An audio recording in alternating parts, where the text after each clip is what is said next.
नमस्कार, स्वागत है आप सभी का। पूछता है झारखंड में, मैं हूं आपके साथ सुनील चौहान। झारखंड में आरोप प्रत्यारोप का दौर जारी है। बीजेपी के राष्ट्रीय प्रवक्ता जफर इस्लाम ने प्रेस कॉन्फ्रेंस करके हेमंत सोरेन पर 77,000 करोड़ का आरोप लगाया है।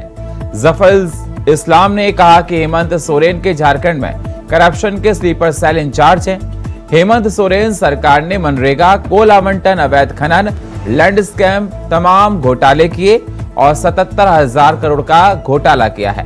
हेमंत सोरेन सरकार ने मनरेगा, कोल आवंटन और तमाम घोटालों का जिक्र भी किया। वहीं इस पर कांग्रेस विधायक इरफान अंसारी ने आरोप दिया और कहा कि बीजेपी के जो प्रवक्ता हैं उनको झारखंड के दिशा और दशा के बारे में कुछ भी मालूम नहीं है। उनको इतना मालूम नहीं कि झारखंड का बजट कितना है। बीजेपी नागपुर के एजेंडे से चल रही है। उन्होंने बोला कि झारखंड की जनता कभी 77,000 करोड़ देखी नहीं है। दोनों पार्टियां एक दूसरे पर आरोप प्रत्यारोप कर रही हैं। इसी पर करेंगे चर्चा, लेकिन सबसे पहले ये रिपोर्ट। स्लीपर सेल का इंचार्ज है वो हेमंत सोरेन है। हेमंत सोरेन यहाँ करप्शन कर रहे हैं, उनको साथ दे रहा कौन? उस पूरे तरह करप्शन में जो है उनके सरगना और आका जो है वो बैठे हैं दिल्ली में। झारखंड की सियासत भ्रष्टाचार पर आई है। जी, बीजेपी इन दिनों झारखंड के मुख्यमंत्री पर भ्रष्टाचार के इल्जामों को लेकर गाहे बगाहे ताने मारती रहती है। एक तो पहले से ही हेमंत सरकार पर ईडी की जांच की तलवार लटक रही है। चार बार बुलावा आ चुका है, मगर अब बात आगे बढ़ चुकी है। तभी तो हर मंच पर भाजपाई अब हेमंत सोरेन को भ्रष्टाचार का स्लीपर सेल का मुखिया साबित करने में जुट गए हैं। जी, भ्रष्टाचार का स्लीपर सेल। आरोपों के आक्रमण की कमान इस बार भाजपा के राष्ट्रीय प्रवक्ता जफर इस्लाम ने संभाली, ये कहते हुए कि हेमंत सोरेन की सरकार ने 4 साल के कार्यकाल में 77,000 करोड़ का घोटाला कर दिया। जो स्लीपर सेल का इंचार्ज है वो हेमंत सोरेन है। हेमंत सोरेन यहाँ करप्शन कर रहे हैं, उनको साथ दे रहा कौन? उस पूरे तरह करप्शन में जो है उनके सरगना और आका जो है वो बैठे हैं दिल्ली में या पटना में बैठे हैं। चाहे लालू यादव हो, चाहे सोनिया गांधी हो, या प्रियंका गांधी हो, या नीतीश कुमार हो, या फिर राहुल गांधी हो, सबके सपोर्ट से, खड़गे जी के सपोर्ट से इस प्रदेश की संपत्ति लूटी जा रही है। और इस प्रदेश में लूटी हुई संपत्ति का कहीं न कहीं बंटवारा भी हो रहा है, जिसमें उनके आका जो है दिल्ली में जो इस पूरे स्लीपर सेल को एक तरह से डायरेक्शन देने का काम किया, करप्शन के स्लीपर सेल को, उसका फायदा जो है उसमें बंटवारा जो हो रहा है उसमें उनको पूरा उसका फायदा हो रहा है। अलायंस पार्टनर की जो सरगना लोग बैठे हैं दिल्ली में, आका लोग बैठे हैं, जिन्होंने आपको बना के भेजा, जिनके इशारे पे आप यहाँ काम कर रहे हैं, या कुछ अधिकारी और बिचौलिया, ये कोई भी बख्शा नहीं जाएगा। तहकीकात जारी है। आगे आप आने वाले दिनों में आपको और भी ज्यादा चीजें दिखेंगी, और जो भी यहाँ पर इन लोगों ने करप्शन किया है सबका भुगतान करना ही पड़ेगा। चाहे वो पूजा सिंघल हो, चाहे छवि रंजन हो, चाहे से और भी कोई अधिकारी हो। मैं बहुत सारे नाम नहीं ले रहा हूँ, लेकिन इसलिए कि फिरिस्त लंबी है, लेकिन आपके माध्यम से मैं उन सबको बताना चाहता हूँ कि कोई भी नहीं बच पाएगा। एजेंसियां अपना काम करेंगी। अब भागने का आप कितना भी कोशिश कीजिए, कितना भी कोशिश कर लीजिए, लेकिन एजेंसी के पास एविडेंस के बेसिस पे हर शुभ काम, ऐसा लगता है कि इस देश का हर शुभ काम जो है मोदी जी के ही नेतृत्व में होगा। ये भी एक बहुत बड़ा अचीवमेंट है। मैं इसके लिए देश के प्रधानमंत्री जी को बधाई देना चाहता हूँ। सारे देश की महिलाएं जिस प्रदेश में भी आदरणीय प्रधानमंत्री जी जा रहे हैं, उनका भरपूर पुरजोर स्वागत कर रही हैं। इल्जामों के तीर दिल्ली से झारखंड आए बीजेपी के बड़े चेहरे ने सीधे हेमंत सरकार पर छोड़े। ऐसे में बीजेपी के राष्ट्रीय प्रवक्ता जफर इस्लाम के आरोपों का जवाब देने रण में कांग्रेस के बड़बोले विधायक इरफान अंसारी सामने आए। ये कहते हुए कटाक्ष किया कि बीजेपी के प्रवक्ता को झारखंड की दशा और दिशा के बारे में कुछ मालूम नहीं। इल्जाम राजनीति से प्रेरित है, इससे ज्यादा कुछ नहीं। तो नागपुर का जो एजेंडा है, आरएसएस का जो एजेंडा है, उसी एजेंडा को लेकर आते हैं और यहाँ बता रहे हैं। उनको मालूम नहीं है कि झारखंड का बजट कितने का है। 77,000 करोड़ यहाँ की जनता देखा ही नहीं होगा कभी। तो लूटने की क्या बात है। इनके बड़े नेता जो राज्य देश के मुखिया हैं, अब कभी 33,000 करोड़, कभी 35,000, कभी 39,000 करोड़। अब इसका जो एक तिस्मार खाना और निकल गया, कौन प्रवक्ता बताइए साहब। 77,000 करोड़, ये मजाक नहीं तो क्या है। कम से कम आरोप भी लगाओ तो कम से कम सच तो हो। जनता सिरे से खारिज कर दे। और मैं फिर से कहूँगा कि ये निकम्मा लोग हैं। बीजेपी के भ्रष्टाचार के इल्जाम और हेमंत सरकार की सफाई। भ्रष्टाचार के आरोपों से घिरी हेमंत की सरकार पर रोज किसी न किसी बहाने बीजेपी उन्हें घेर रही है। मगर सवाल ये कि क्या वाकई में भ्रष्टाचार का मुद्दा हेमंत सरकार की कमजोर नब्ज बन गया है। Bureau report, India voice, Ranchi.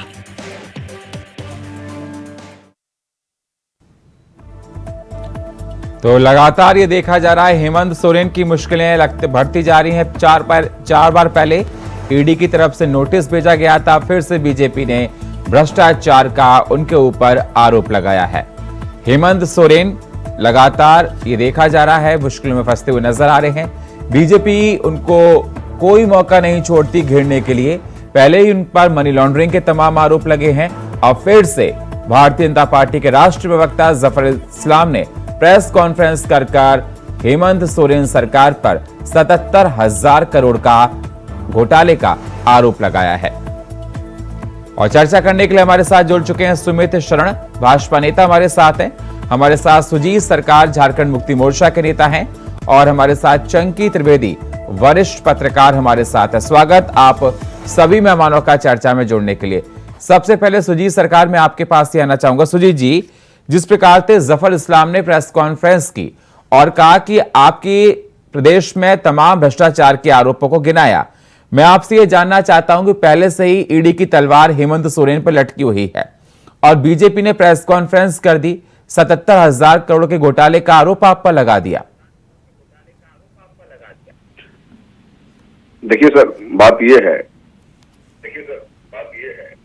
Bharatiya Janata party के पास, जी आवाज आ रही है? हाँ जी, आपकी आवाज आ रही है, थोड़ा तेज बोलिए सर। भारतीय जनता पार्टी के पास में अगर इस तरह कोई डॉक्यूमेंट या कोई प्रूफ है तो वो हाईकोर्ट खुली हुई है, वो जाके पीएलआई केस दाखिल कर देती है। लगते हैं कि जैसे त्रिनेत्र उनके पास में है। पूरे भारत में हरिश्चंद्र के बेटे वंशज जो है भारतीय जनता पार्टी के लोग ही है। पूरे देश को लूट कर पूरे विदेश में पूंजी इन्वेस्ट करके, अच्छा बताइए कहाँ गया वो ब्लैक मनी जो इन्होंने ढोल पीट पीट के कहा था, पानी पी पी के कहाँ गए वो सारे आरोप जो इन्होंने पूर्ववर्ती कांग्रेस गठबंधन के सरकार के ऊपर लगाया था? या एक भी नेता जेल में है? एक भी नेता कोई लोग जो है आरोप सिद्ध कर सका? सत्ता में आने के लिए, सत्ता का दुरुपयोग करने के लिए और भारत के संसाधन को बेचकर अपने घर की तिजोरी को भरना ही भारतीय जनता पार्टी का नाम है और काम है। आज बता दीजिए, पूर्व उन्होंने कहा हेमंत सोरेन स्लीपर सेल। आवाज मेरी सर आ रही है आपको? जी आ रही है जी। हेमंत सोरेन को स्लीपर सेल होने की बात कही सर। हेमंत सोरेन और माननीय राहुल गांधी तो पाकिस्तान गए नहीं थे बिरयानी खाने के लिए। स्लीपर सेल तो माननीय मोदी जी है जो पूरे देश में बम फोड़ रहे हैं, जातिवाद का, नफरत का, भ्रष्टाचार का, भेदभाव का, मंदिर मस्जिद का, भाईचारा का, भारतीय संविधान का, पूरे देश को बांटने का काम कर रही है। ठीक है। और जब इनको सत्ता में आने की समय रहती है तो फिर से एक ही मंत्र इनके पास में बार बार आता है कि ये घोटाला किया गया, ये जो है लूट लिया गया। जबकि भारत का सबसे बदनसीब अगर कहा जाएगा तो भारतीय जनता पार्टी का सरकार रही है, जो कि यहाँ के लोग भोले भाले जनताओं को, लोगों को ठगने का काम किया है, अपना लूट को छुपाने के लिए। ये सुमित जी, मेरी आवाज मिल रही है सर आपको? सुमित जी, सवाल मेरा आपसे है कि सुजीत सरकार का साफ तौर पर कहना है, सुजीत जी का, कि आपके सारे आरोप बेबुनियाद हैं। स्लीपर सेल की बात को लेकर कह रहे हैं कि प्रधानमंत्री स्लीपर सेल हैं और जनता को धोखा दिया है, लूटा है। जो भी प्रेस कॉन्फ्रेंस की है जफर इस्लाम ने, वो सारी बेबुनियाद है। आप झूठे आरोप लगा रहे हो।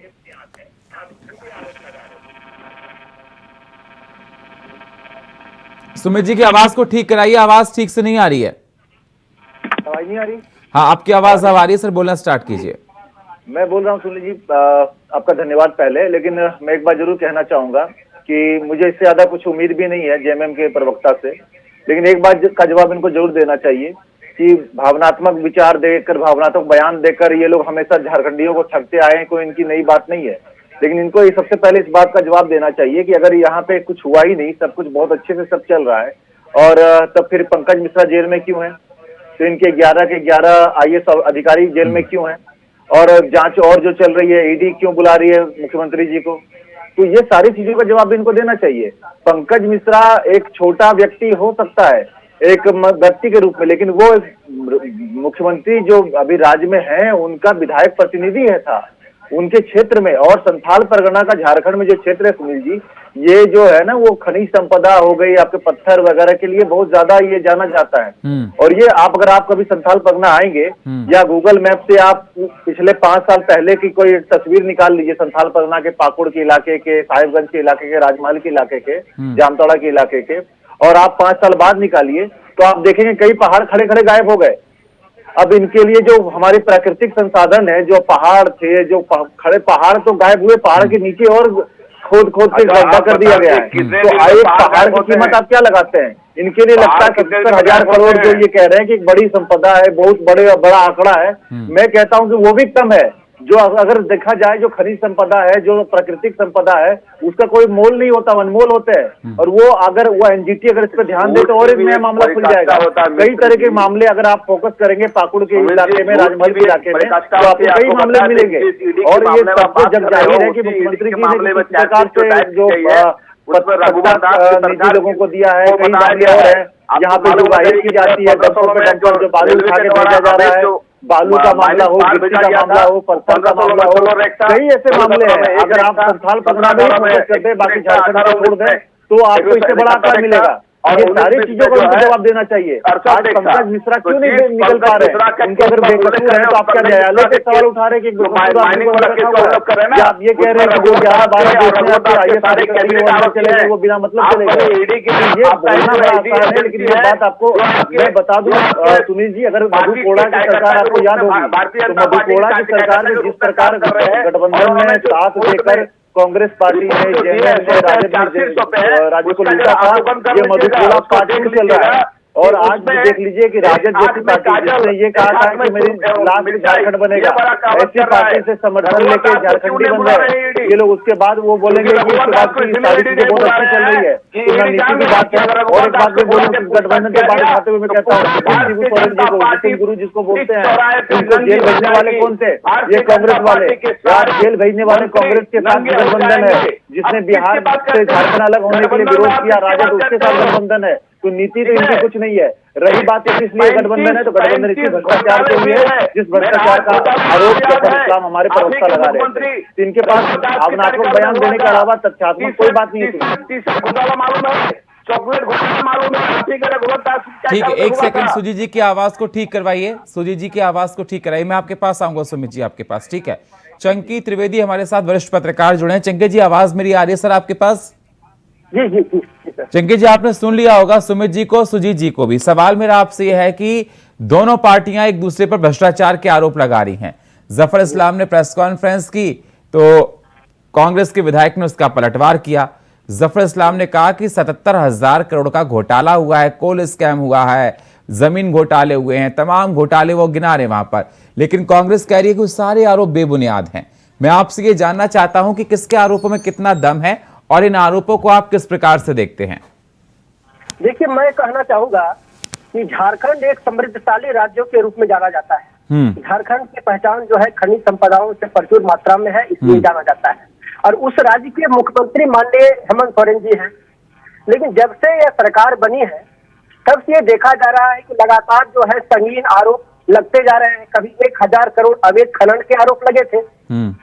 दूसरी बार जो है इस बार जो है बीजेपी के राष्ट्रीय प्रवक्ता आते हैं, वह इन पर 77,000 करोड़ के घोटाले के आरोप लगाते हैं।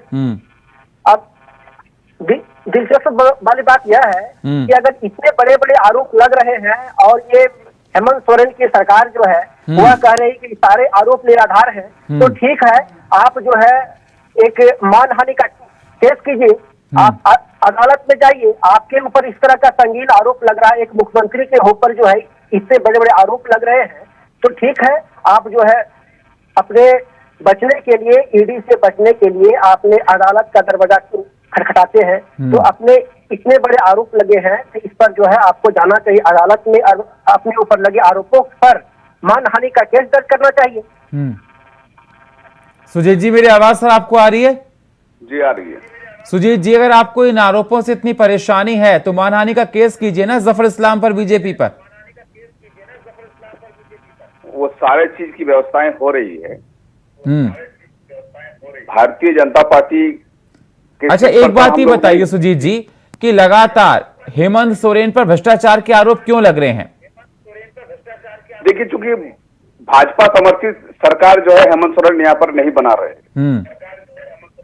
इंडिया और यूपीए से समर्थित यहाँ सरकार बनी है। मैं भारतीय जनता पार्टी के राष्ट्रीय प्रवक्ता से बड़ी विनम्रता से पूछना चाहूंगा कि माननीय मोदी जी जब गुजरात के मुख्यमंत्री थे तो उन्होंने अपने नॉमिनेशन में भारतीय इलेक्शन कमीशन में दर्ज अपना पत्नी का नाम नहीं लिखे थे, लेकिन जैसे ही लोकसभा चुनाव आया, चूंकि कहीं उसको प्रधानमंत्री बनने से दूर ना हटे, इसलिए उसमें अरे सर, आप कहाँ पहुंच जाते हो? बात हम करते हैं झारखंड के डिबेट की। आप गुजरात में पत्नी का नाम क्या, त्याग, मतलब मैं भी आ रहा हूँ, तो यहाँ भारतीय जनता पार्टी के साथ गठबंधन नहीं सरकार बना रही है। आप कौन है सर किसी के व्यक्तिगत जीवन में इंटरफेयर करने वाले? सर वो क्या करें, इलेक्शन कमीशन खुद देखेगा, आप थोड़ा ना कल इलेक्शन कमीशन है। बहुत लगे हैं। आप जवाब दीजिए हेमंत सोरेन पर, जो 4 बार ईडी ने उनको बुलाया उसके बाद भी वो वहां पर नहीं गए। आप जवाब दीजिए छवि रंजन पर, आप जवाब दीजिए पूजा सिंघल पर, आप जवाब दीजिए अमित अग्रवाल पर। नहीं दोगे जवाब आप? मनरेगा हमने दे रहे हैं, जब मनरेगा घोटाले में और सबसे बड़ी बात सुनील जी क्या है ना, सुनील जी सबसे बड़ी बात ये है ना कि इनके सामने बोलने के लिए हुआ है कि पूजा सिंघल ने मनरेगा घोटाले में जो बोलने के लिए आए उनकी क्या है, वो बस 2013 क्या है, वो खुद अभी कितने दिनों तक झारखंड में नहीं आ पा रहे थे, झारखंड में 4 वर्षों में नजर बंद थे, उनकी क्या विश्वसनीयता है, उनकी बात पे क्या ध्यान दिया जाए? उनके ऊपर खुद उनकी पार्टी ध्यान नहीं दे रही है।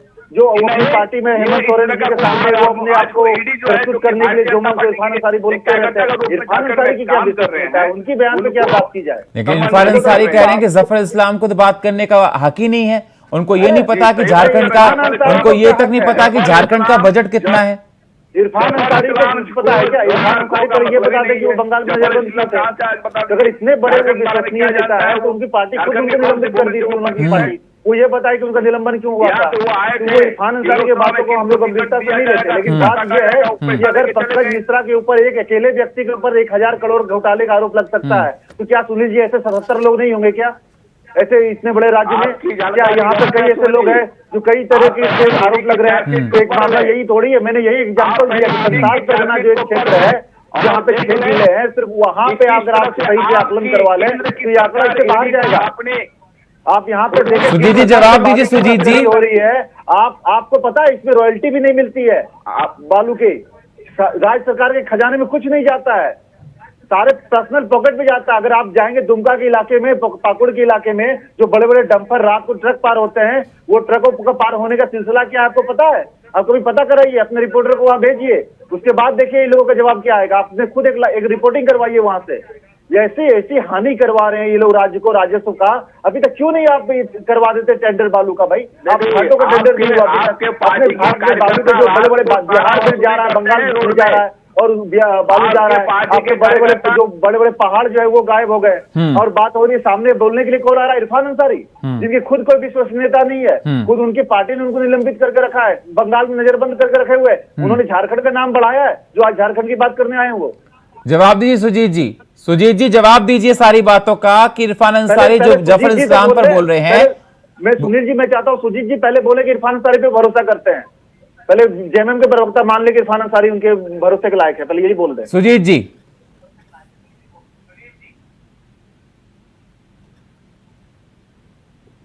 संपर्क फिर से जोड़ने की हम कोशिश करेंगे। चंकी त्रिवेदी जी हमारे साथ जुड़े हैं। चंकी जी मेरी आवाज सर आपको मिल रही है? सर मैं ये कहना चाहता हूँ कि राज्य में जब से सरकार बनी है आरोपों से घिरे हुए मुख्यमंत्री है और राज्य के लोगों की भी किरकिरी हो रही है। कोई एक घोटाले की बात तो यहाँ नहीं हो रही है, परत दर परत खुलते जा रही है। 11 IAS अधिकारियों के ऊपर केस का ट्रायल चल रहा है। इस पर जो है कभी मुख्यमंत्री आकर के अपना बात कोई स्पष्ट भी नहीं कर रहे हैं या फिर अपने बचाव में किसी प्रकार की अपने बचाव के लिए कर रहे हैं कि लगातार वो अदालत का दरवाजा खटखटा रहे हैं। इससे जनता की भी किरकिरी हो रही है, जहां रहने वाले लोगों की किरकिरी हो रही है।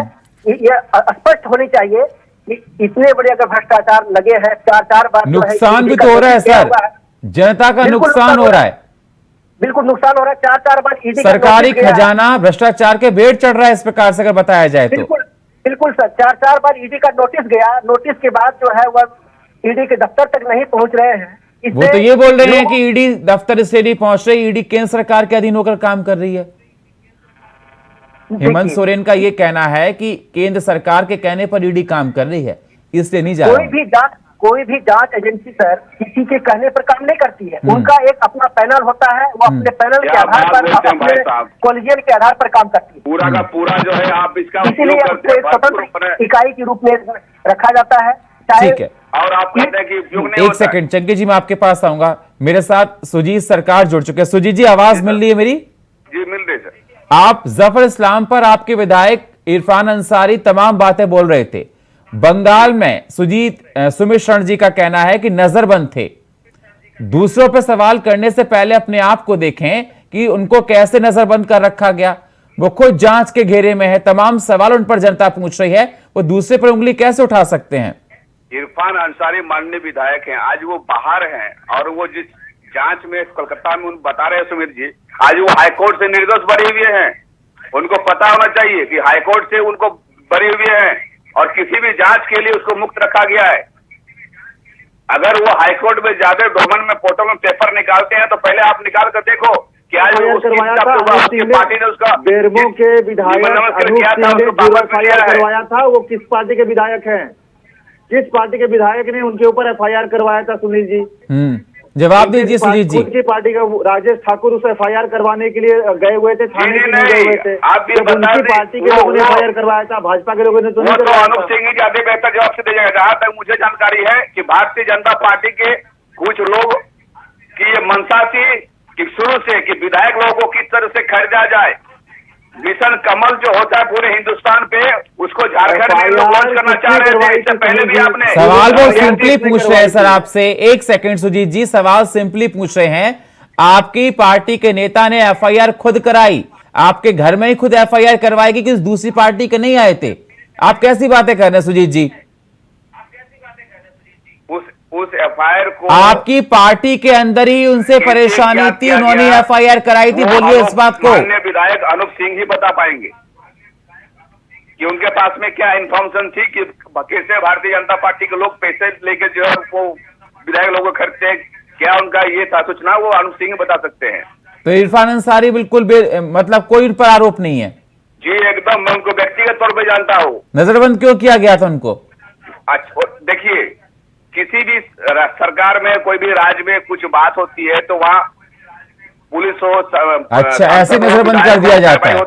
वेरी नाइस, बहुत अच्छी बात। नजरबंद किया गया तो बेल हाईकोर्ट पर कह दिया, वही जवाब देंगे। इसमें जब उनके प्रदेश के अध्यक्ष साथ में गए थे, आप बता दीजिए कि भारतीय जनता पार्टी के स्वार्थों पे चल रहा है, इनको नीतियों से कोई लेना नहीं, एक दूसरे के विचारों से कोई लेना नहीं।